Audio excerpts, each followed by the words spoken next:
우리 옆에 계신 분들과 오늘은 이렇게 한번 인사해 보겠습니다. 옆에 계신 분들 얼굴을 보면서 생기가 넘치시네요. 이렇게 한번 인사해 보겠습니다. 주님의 자녀로서 주님의 생명을 함께 누리는 우리 모두가 되길 주님의 이름으로 간절히 소망합니다. 창세기 1장 1절에서 2장 3절까지의 말씀을 통해서 우리는 천지를 창조하신 하나님에 관해서 또 이야기해보고 또 생각해보는 시간을 계속해서 가졌습니다. 자, 그 이야기들을 한번 정리해보면 한 문장으로 하나님은 온 우주 만물의 창조주가 되신다 라는 문장으로 정리를 할 수 있습니다. 우리가 지금까지 그 내용에 대해서 하나님이 온 세상에 온 우주 만물의 창조주가 되신다는 내용을 우리가 지금까지 보았습니다. 태초에 하나님이 천지를 창조하시니라 라는 말씀으로 시작해서 하나님이 창조를 마치시고 일곱째 날에 안식을 하십니다. 이렇게 하나님의 창조 사역이 종결하게 됩니다. 오늘 본문 말씀에서 온 우주 만물을 창조하신 그 능력의 하나님께서 사람과 어떤 관계가 있는지 우리가 이 시간 살펴보고자 합니다. 오늘 본문은 이렇게 시작합니다. 이것이 천지가 창조될 때에 하늘과 땅의 내력이니 여호와 하나님이 땅과 하늘을 만드시던 날에로 오늘 본문은 시작을 합니다. 이 말씀을 우리가 찬찬히 한번 생각을 해보면 무언가 이상한 점을 우리가 발견할 수 있습니다.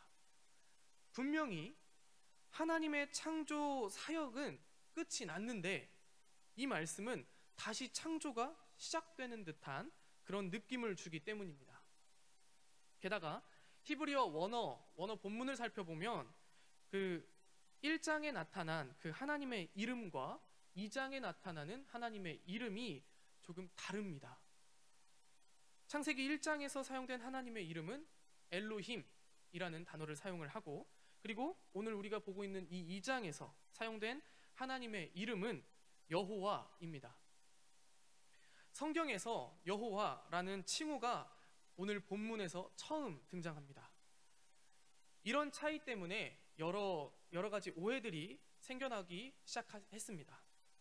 하나님께서 창조 후에 이 세상이 너무 마음에 들지 않아서 싹 이렇게 갈아엎으시고 다시 창조를 하신다, 이런 말까지, 이런 설까지 나올 정도로 굉장히 많은 오해들이 생기는 대목이 오늘 본문 첫 시작입니다.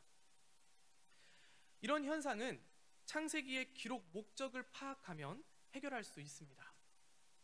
가장 그 기본적인 창세기의 기록 목적은 출애굽한 광야의 그 이스라엘 백성에게 하나님은 누구이시며 또 이스라엘 백성들은 누구인지, 그들과 하나님은 무슨 관계가 있는지 이것들을 가르쳐주기 위해서 창세기가 기록되었다는 것을 알면은 우리가 조금 더 잘 이해할 수가 있습니다.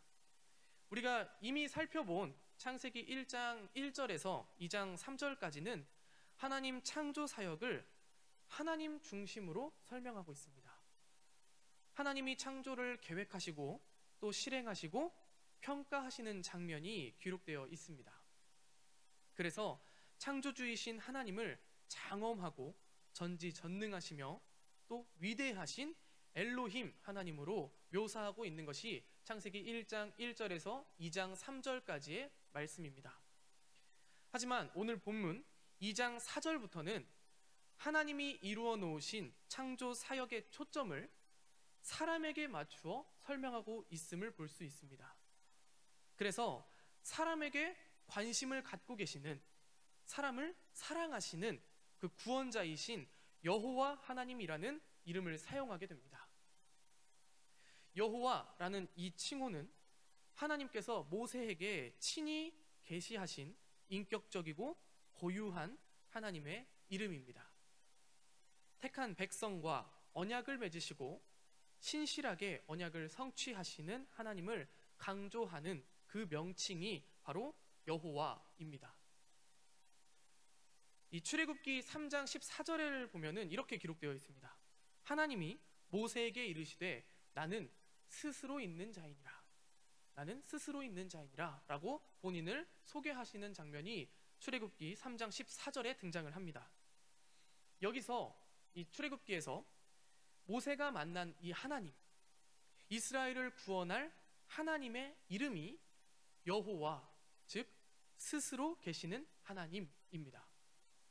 이 스스로 계시는 하나님의 관심이 애굽에서 고통받고 있는 이스라엘 백성에게 있었습니다. 하나님은 그들의 부르짖음을 듣고 계셨고 그들을 구원하시기로 스스로 작정하셨습니다. 그리고 모두에게 완벽하게 잊혀져 가고 있다고 생각하는 그 모세에게 찾아오셔서 이스라엘을 향한 하나님의 사랑과 그 사랑에 따른 구원 계획을 말씀하십니다. 하나님은 처음부터 모세를 관심 있게 지켜보고 계셨습니다. 그리고 그를 통한 계획을 세우셨습니다. 이런 점에서 창세기의 저자라고 알려진 모세는 여호와라는 이름이 어떤 의미인지 충분히 알고 있었습니다. 바로 사랑과 구원의 하나님이라는 그 사실을 누구보다도 모세는 잘 알고 그렇게 해서 이 이름을, 이 명칭을 오늘 본문에서 사용하고 있는 것입니다. 오늘 본문 2장 4절에서는 엘로힘과 함께 여호와라는 이름이 동시에 사용되고 있습니다. 이것은 굉장히 중요한 의미를 가지고 있습니다. 천지를 창조하신 그 천지 창조 사역을 마치신 하나님께서 사람으로 하여금 그 피조물들을 다스리고 관리하게 하시며 사람과 더불어 언약을 맺으시는 일이 바로 그 뒤에 이어지기 때문입니다. 뿐만 아니라 인간 사회를 이루시는 가장 기본적인 단위인 가정을 세우시는 일도 본절 이하에 기록하고 있습니다. 정리하면 하나님께서는 그 지으신 사람과 언약을 맺으시고 인간 공동체의 축소판인 가정을 통해 영광을 받으시기를 원하신다는 사실을 우리는 오늘 본문을 통해서 그리고 여호와 하나님 이 말을 통해서 알 수 있습니다.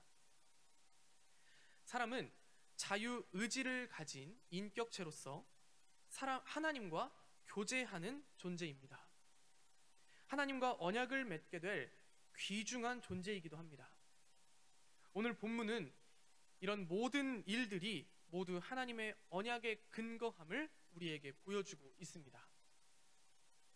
이제 창조 사역을 사람의 관점에 맞추어서 한번 보게 됩니다. 4절에 보시면 내력이라는 단어가 나옵니다. 내력. 이 내력이라고 번역된 히브리어는 톨레도트라는 단어입니다. 이 톨레도트라는 단어는 창세기에서 무려 11번이나 등장합니다. 오늘 본문을 제외한 나머지 10개의 구절에서는 단순히 족보라고 번역하고 있습니다. 족보. 그래서 오늘 본문 역시도 이 내력이라는 단어를 족보라는 그 개념으로 볼 수 있습니다. 그런데 이 단어는 창세기 내에서 상당히 중요한 위치를 가지고 있습니다. 이 단어는 앞에 내용을 요약하고 그리고 이어지는 그 내용에 서문이 되는 그런 다리 역할을 하기 때문입니다. 창세기의 다른 곳에서 오늘 본문을 제외한 10가지 구절에서 이 단어가 사용된 후에는 어떤 이야기가 나오냐면 바로 어떤 한 인물의 후손에 관한 이야기들이 이어집니다. 이 톨레도트라는 단어를 사용한 후에는 이제 그 인물에 대해서 그 족보, 그러니까 이 후손들이 이어지게 됩니다. 예를 들어서 창세기 5장 1절에서 이 톨레도트라는 단어가 쓰인 문장은 아담의 후손을 소개하고 있고 그리고 6장 9절에서는 노아의 후손을, 10장 1절에서는 셈, 함, 그리고 야벳의 후손을 소개하고 있습니다. 이것들을 보면 창세기를 크게 두 부분으로 구분할 수 있습니다. 하나님 천지 창조의 위대한 사역에 관해서 우리가 창세기 1장 1절부터 2장 3절까지 짧게 개괄적으로 설명하신 후에 최고의 창조 작품인 이 사람에 관한 이야기를 톨레도트, 즉 족보를 중심으로 2장 4절, 오늘 본문 시작이죠. 2장 4절부터 창세기의 마지막 장인 50장 26절까지 아주 길게 설명하고 있습니다. 따라서 창세기 2장 4절은 창조의 두 번째 이야기, 하나님께서 밭을 그냥 갈아엎고 다시 재창조하시는 그런 내용이 아니라 하늘과 땅의 창조 뒤에 따라오는 하나님의 족보 이야기입니다.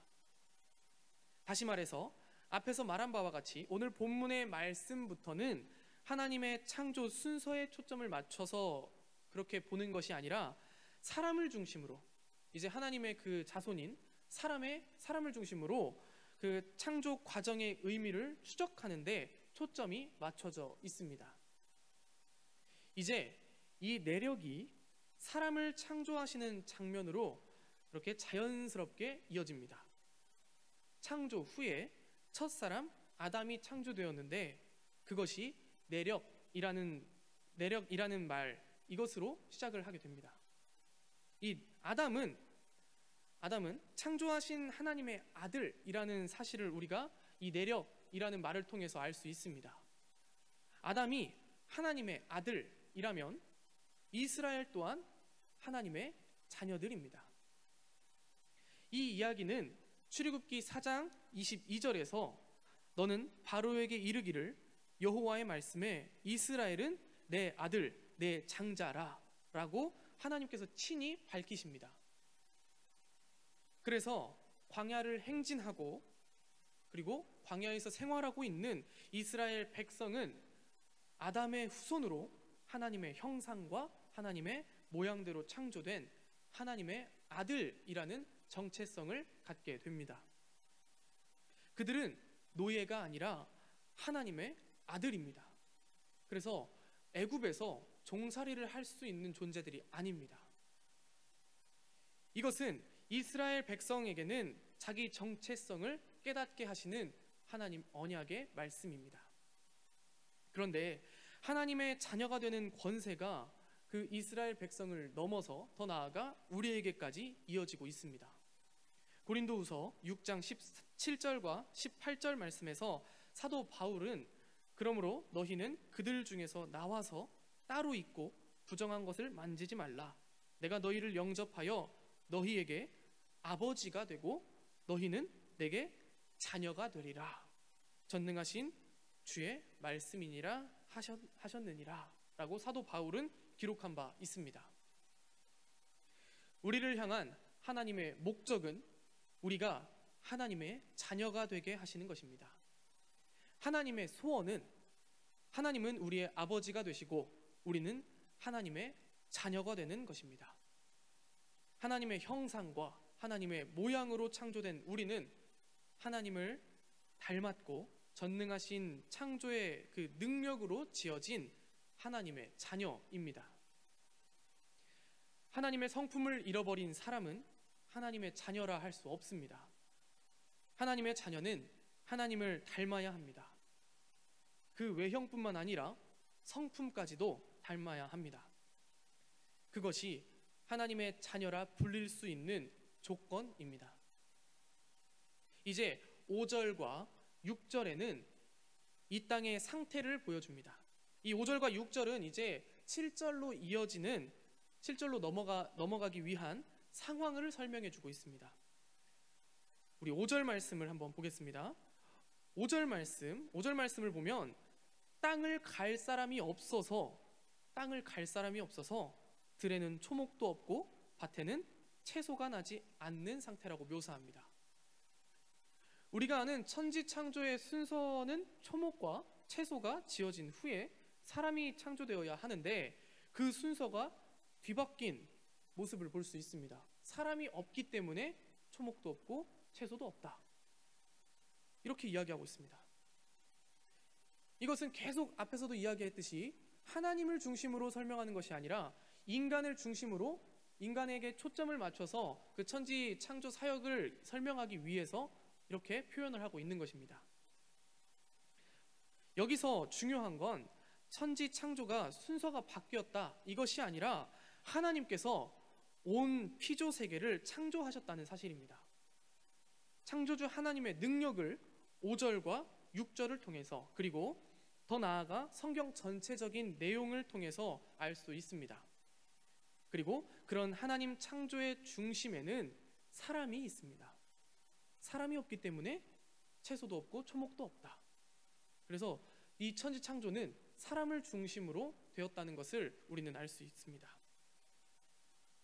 사람이 없으므로 초목도 채소도 없다.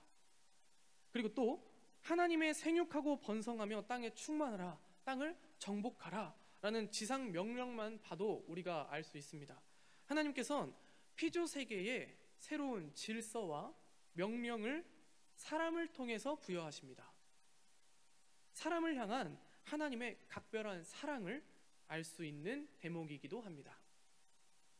하지만 사람이 하나님의 피조 세계를 아무렇게나 다뤄도 좋다는 뜻은 아닙니다.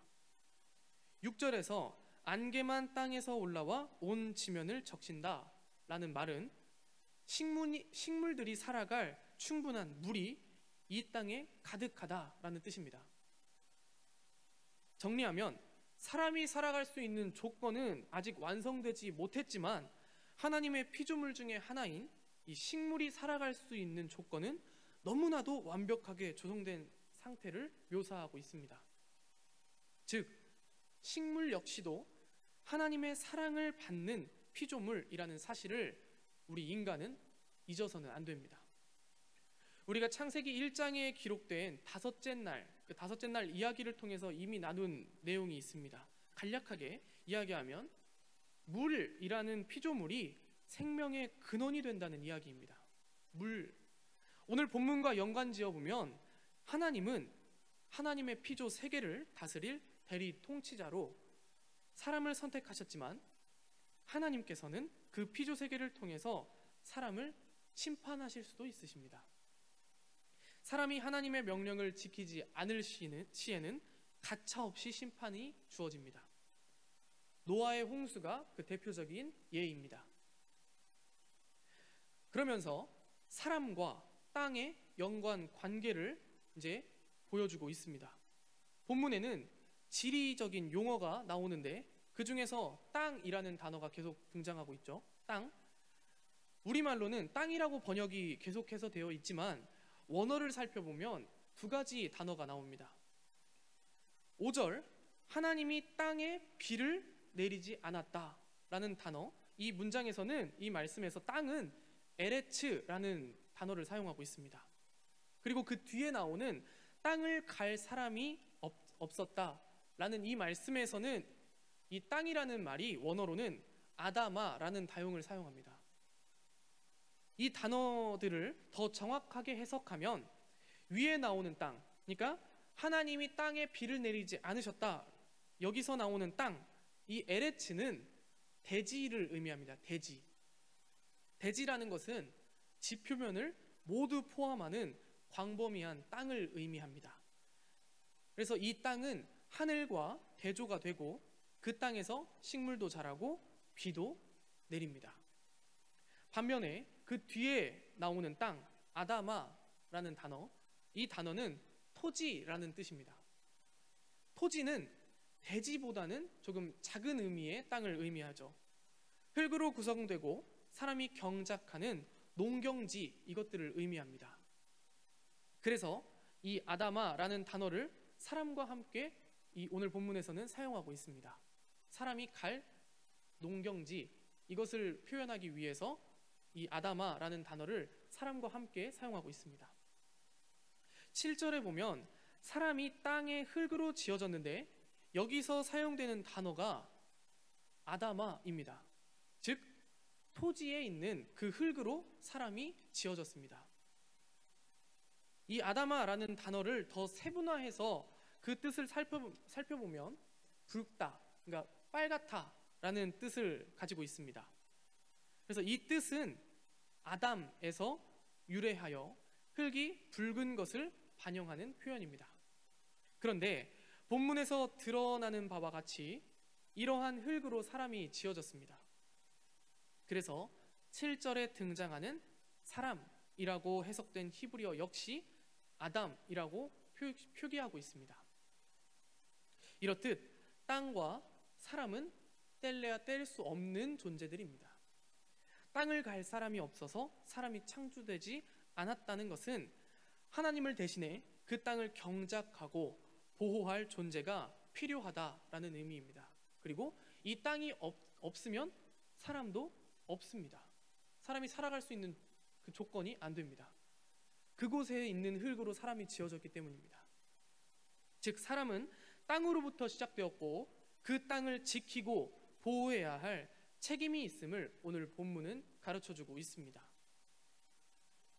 이제 7절에서 사람이 창조됩니다. 그 재료는 흙입니다. 더 정확하게 해석하면, 그 흙이라는 단어를 더 정확하게 해석하면 티끌, 재, 진토, 가루라는 뜻이 있습니다. 이것을 동사로 표현하면 부스러지다 라는 뜻을 가지고 있습니다. 부스러지다. 이러한 티끌로 사람이 만들어졌다는 것입니다. 부스러질 수 있는 그 정말 연약한, 이 재료가 연약한 것으로 사람이 만들어졌다라는 것은, 이 의미는 원래 사람의 육체는 부스러지기 쉬운 보잘것없는 것이라는 것을 오늘 본문은 보여줍니다. 이 단어가, 오늘 본문에서 사용된 이 흙이라는 단어가 욥기에서도 사용되고 있는데 욥기 4장 19절에서 이렇게 표현을 합니다. 동일한 단어가 거기서 티끌로 털을 삼은 것은, 여기서 말하는 티끌이 오늘 본문에서는 흙이라고 번역이 되어 있습니다. 티끌로 털을 삼은 것은 하루살이가 지나가기만 해도 무너진다 라고 표현하고 있습니다. 하루살이가 지나가기만 해도 무너진다. 즉 티끌이 그만큼 약한 것이고 보잘것없다는 것을 욥기를 통해서 우리가 더 자세히 알 수 있습니다. 그럼 보잘것없는 존재에 하나님께서 생기, 하나님의 숨을 불어넣으십니다. 본문 7절은 하나님이 사람을 흙으로 지으신 후에 그 코에 생기를 불어 넣으셨다고 말합니다. 그러면서 사람이 영적인 존재가 되었음을 말하고 있습니다. 영적인 존재. 중요한 것은 여기에서 사용된 숨, 이 숨과 영이라는 단어가 동일하게 인식되고 있다는 사실입니다. 그리고 그 숨을 불어넣으신 분이 하나님이시라는 사실은 사람에게 있는 생명의 주인이 누구인가? 바로 하나님이시다라는 사실을 오늘 본문은 우리에게 분명하게 가르쳐주고 있습니다. 하나님께서는 사람에게 생명을 주신 분이시며 또한 다시 그 생명을 취해 가시는 절대 주권을 가지신 분임을 우리는 명심해야 합니다. 그리고 그 생명의 날들을 하나님의 영광을 추구하는 것으로 우리는 채워가야 합니다. 하나님이 흙으로 사람을 지으시고 하나님의 숨, 즉 생기를 불어 주심으로 사람은 생령이 되었습니다. 생령이라는 이 말은 사람이 단지 살아있는 존재에 그치지 않고 자신이 살아있다라는 사실을 지각하고 자각하고 느끼는 존재가 된다는 것을 의미합니다. 생령이라는 말의 원어는 네페시 하야라는 히브리어 원어를 사용하는데 재밌게도 이 단어가 인간에게만 사용된 것이 아니라 동물에게도 동일하게 사용되고 있습니다. 동물에게도. 즉 사람과 동물은 별다를 것이 없는 하나님의 피조물입니다. 이 단어만 놓고 봤을 때 동물과 사람은 별다를 게 없습니다. 하지만 그 창조 과정을 보면 확연한 차이가 있습니다. 동물은 그냥 말씀으로 하나님이 있으라 하니까 있는 그런 그 육체와 생명이 동시에 창조된 반면에 사람은 흙으로 육체를 먼저 만들고 그리고 나서 그 코에 생기, 하나님의 숨을 불어 넣음으로 생명이 주어졌습니다. 동물과는 다르게 독특한 창조 방법을 사용하여 창조된 사람은 살아 숨쉰다는 점에서 이 네페시 하야인 이 다른 동물과는 차이가 없지만 하나님의 특별한 애정으로 그 형상에 따라 지음받았다는 점에서는 생명이라 불릴 수 있는 유일한 존재들입니다. 사람은 그 생명이 어디에서 왔는지 알아야 하며 자신에게 생명을 주신 분을 향해 어떻게 서야 하는지를 알고 있는 존재로 지음받았습니다. 우리가 어떤 존재이고 그리고 우리를 창조하신 그 창조주 앞에서 어떤 존재로 살아 있어야 하는지, 어떻게 살아내야 하는지 이것들을 아는 존재로 지음받았습니다. 즉 생명으로 존재하기 위해서는 하나님께 자신의 생명이 달렸음을 인지하고 하나님만을 의지해야 하며 하나님께만 영광을 돌려야 합니다. 그것이 생명이라 불릴 수 있는 존재의 목적과 책임입니다. 사람은 하나님을 만나기 전까진 절대로 자신이 누구인지 그리고 자신의 모습이 어떠한지 알 수 없습니다. 왜냐하면 사람의 원형이신 하나님을 만나야 자신의 어디가 문제가 있는지, 어디가 하나님과 다른지를 깨달을 수 있기 때문입니다. 하나님을 만나야 하나님을 닮을 수 있습니다. 우리에게서 하나님의 형상과 모양이 회복될 수 있는 유일한 방법은 표본 자체이신 하나님을 만나는 방법뿐입니다. 하나님을 만나면 변화받지 못할 사람이 없습니다. 하나님을 만난 모든 사람은 하나님의 형상을 회복할 수 있습니다. 그 증거가 우리가 가지고 있는 이 하나님의 말씀, 성경에 기록되어 있습니다. 오늘 본문 창세기 2장 4절에서 7절까지의 말씀은 사람을 향한 하나님의 사랑이 담겨져 있음과 동시에 사람이 어떻게 하나님께 영광을 돌려야 하는지 그리고 어떤 존재로 살아야 하는지 우리에게 보여줍니다. 하나님으로부터 부여받은 생명으로 이 땅을 살아갈 때 하나님의 온전한 사랑을 느낄 수 있으며 지음받은 목적을 달성하며 하나님의 뜻에 합당한 하나님의 형상을 닮은 존재로 바르게 설 수 있음을 오늘 본문은 우리에게 선포하고 있습니다. 기도하겠습니다.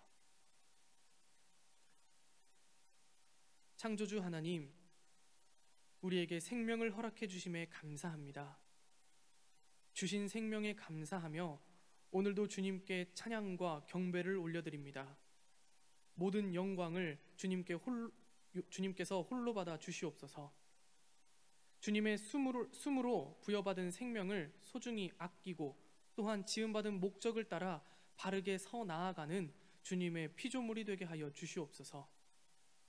하나님을 만나 마음에 영접하여 하나님의 형상을 회복하는 우리 모두가 되게 하여 주시옵소서. 숨 쉴 때마다 주님의 사랑을 누리는 생명된 자로서 우리를 붙들어 주실 것을 믿으며 이 모든 말씀 우리 구주 예수 그리스도의 이름으로 기도합니다. 아멘.